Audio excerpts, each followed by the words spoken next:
No, Cow. I would say that your fears are largely unfounded. Although that one guy did look a little bit like a beef eater. Well, in either case, I think they would welcome you with open arms. Well, luckily, forks and knives are not a thing in Minecraft. But I would propose to you, if I may, you could have merely told them that moo is your safe word. Well, I'm not mad that you're here with me. My to-do list today is quite long. Before we begin the episode, you can help me with something. Now, let's see if I can walk and type at the same time. Was a cow ever sent into orbit? /AIDF.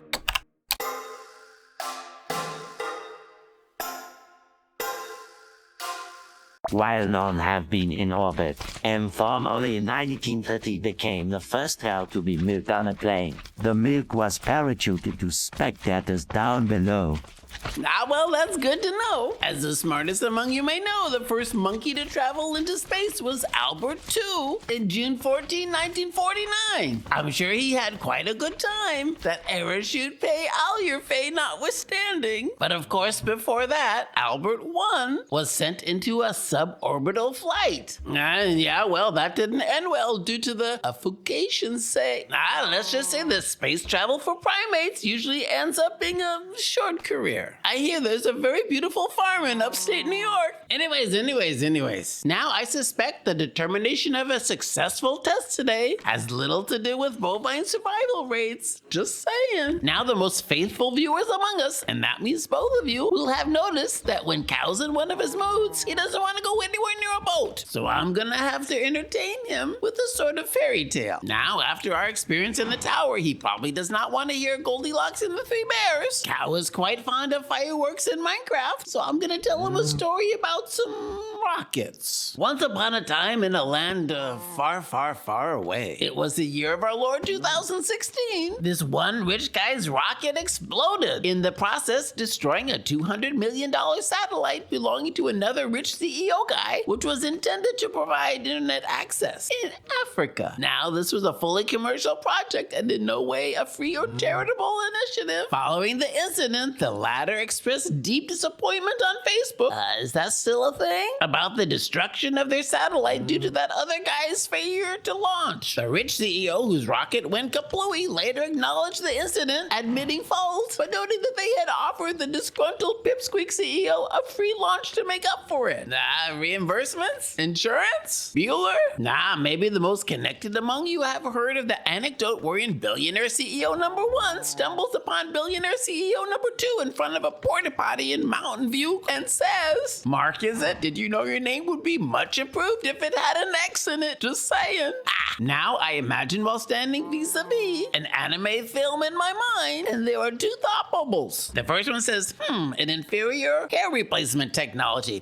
I win. And then the second bubble comes, and it says exactly the same thing. Now, we're not here to point out physical shortcomings of hyper-partisan pseudo-tech oligarchs. If we did, we'd have no time for our raison d'etre, which the cleverest among you will know is trying to figure out if there's a morally ambiguous purpose to the world of Minecraft. That and, if you can drown from hiccuping underwater. Inquiring minds want to know, aren't they bankrupt? Well, couldn't happen to a nicer bunch of guys. Now, if you will excuse me, I'm going to have to take this call. It might be very important. Hello, GravityFiller's residence. GravityFiller speaking. No, I'm not mad that you called. I thought you were gonna call last episode. Congratulatory phone call. Now I can see how you couldn't get a call through. Yeah, well, he called here, TBH. What? Now I can barely hear you. Are you using a can and a string? You're still using your HTC first. Yeah, well, that's a choice. That was quite a month. Launched on April 12th, discontinued on May 13th. Well, I understand how that could lead one CEO to pull one CEO's hair out. Yeah, well, that shed some light on whatever it was with him. Yes? Yeah, well, you did drop the price from $99.99 to 99 cents. A 2-year contract, yeah, right. No? What? Something completely different then. Beacon, which was shut down due to privacy concerns and a class action lawsuit. Your Facebook credits virtual currency? Poof.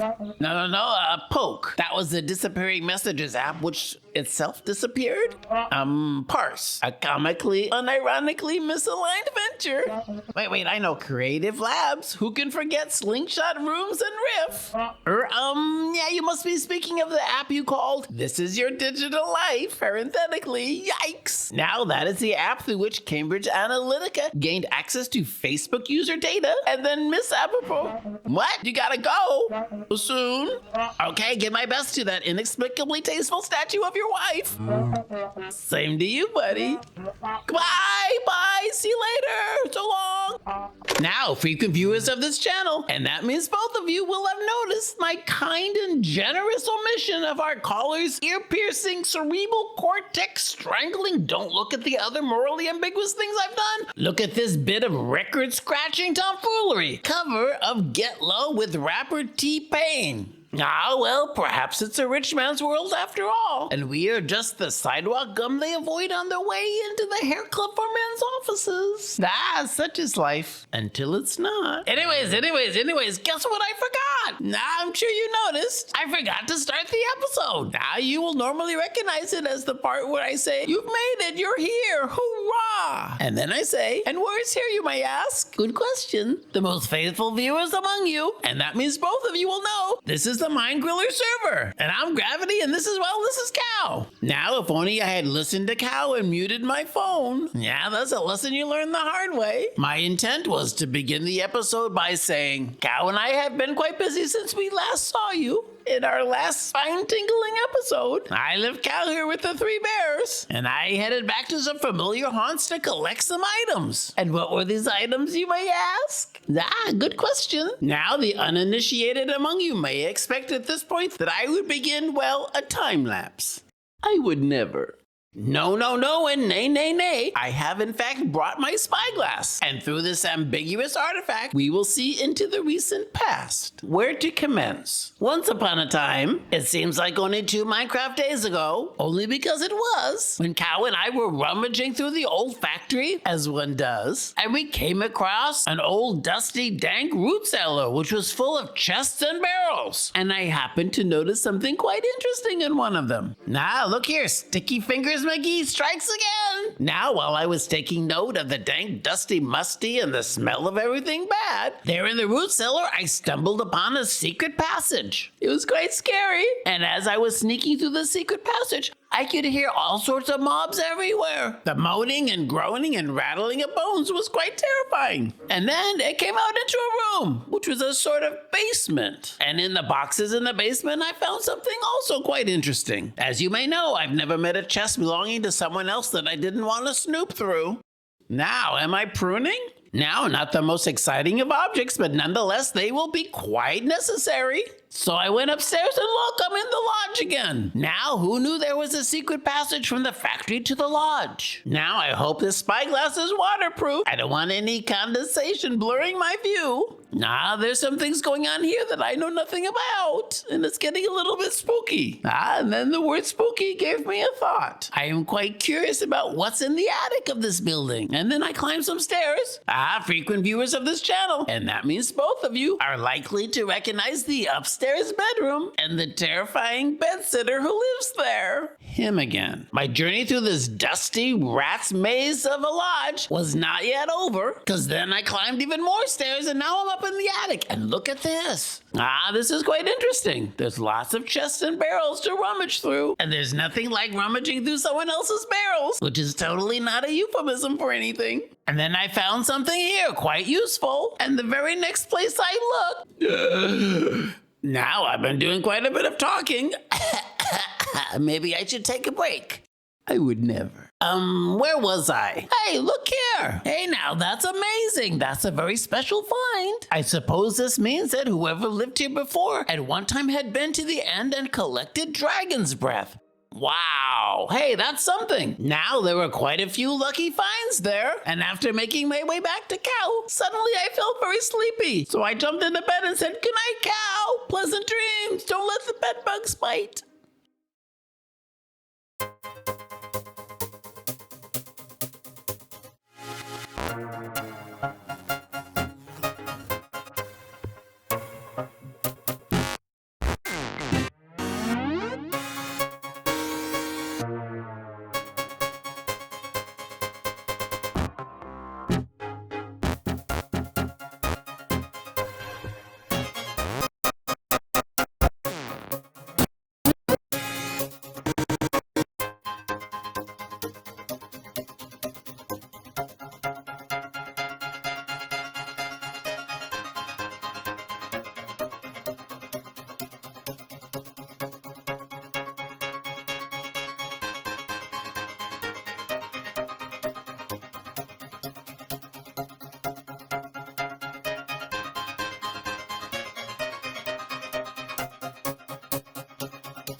Well, hey, good morning. Do you ever have dreams you can't remember? I have them all the time. I don't know why that is. Even when I was young, I didn't remember my dreams. Now I'm starting to feel the existential dread of time slipping away from me. And there are, in fact, so many things to do on my to-do list. For example, what I'm gonna make with all the things I collected.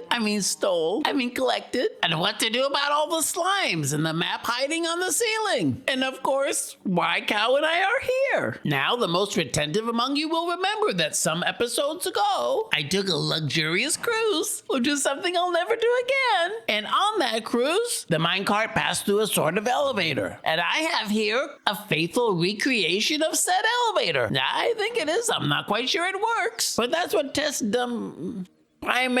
what cows are for. And as you also may know, Cow loves roller coasters. Now, Cow, if you feel like you're gonna overgeven, lean to the right. We don't want to get anything on the tracks that I have to clean up later. Now, look here, it works. There's a detector rail. This triggers a piston with a slime block on it, which launches the minecart into the air. And the minecart passes through a tripwire, which has a little bit of a delay. And then after the minecart returns from orbit, it lands on a sliding bit of rail. That rail with the minecart sitting on it is pushed one block over with some pistons, which powers the tracks and allows the minecart to roll away. Now look here, it's quite ingenious. The eagle-eyed viewers among you will notice there are two copper bulbs. A pulse, which is sent into a copper bulb, followed by a comparator, is a clever little trick which prevents the pistons from firing more than one time.